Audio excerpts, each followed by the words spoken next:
नंदुरबारसह देशातील आकांक्षी जिल्ह्यांमध्ये आधुनिक आणि शाश्वत शेतीला प्रोत्साहन देण्यासाठी अत्याधुनिक तंत्रज्ञानाचा वापर कसा केला जात आहे याची माहिती नवी दिल्लीतील भारतीय कृषी संशोधन संस्था अर्थात IARI पुसा येथे महाराष्ट्रातील पत्रकारांना देण्यात आली।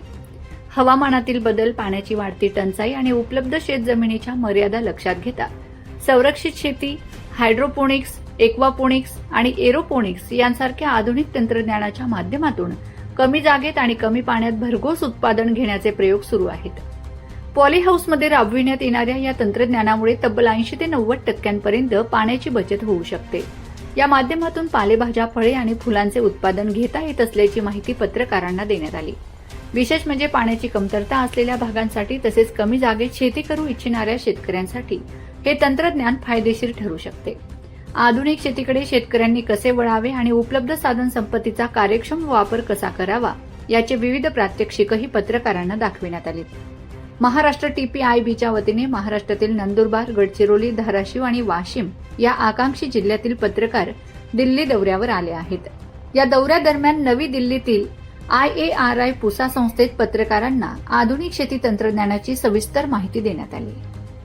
सर, आपका नाम क्या है और किस तरह की खेती जो है वो की जा रही है ग्रीन हाउस में? ठीक है, नमस्कार। मैं डॉक्टर मुर्तज़ा हसन, प्रोफेसर और प्रधान वैज्ञानिक, भारतीय कृषि अनुसंधान संस्थान पूसा।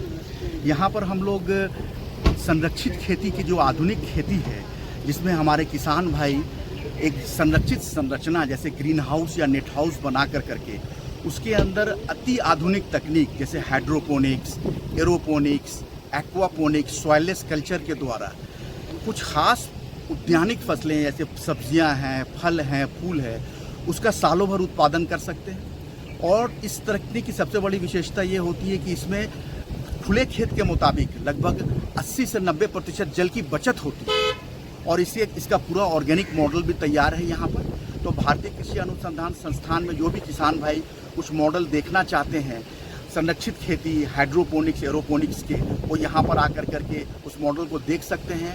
कुछ उसके बारे में जो टेक्नोलॉजी ट्रांसफ़र या प्रशिक्षण के बारे में कर सकते हैं, हम उनको उसमें मदद करेंगे। सर, देश के जो किसान हैं उनको आप क्या आह्वान करेंगे शेती के बारे में, कृषि हमारे जो भी किसान भाई हैं खास करके वो अपने खेत के एक भाग में संरक्षित संरचना एक लगाएं, छोटा सा नेट हाउस, ग्रीन हाउस लगा करके उसमें वो उसमें नर्सरी उत्पादन करें और उसके अंदर वो आधुनिक तकनीक करें, तो ये उससे उनके लिए भी अच्छा होगा और कमाई भी अच्छी होगी।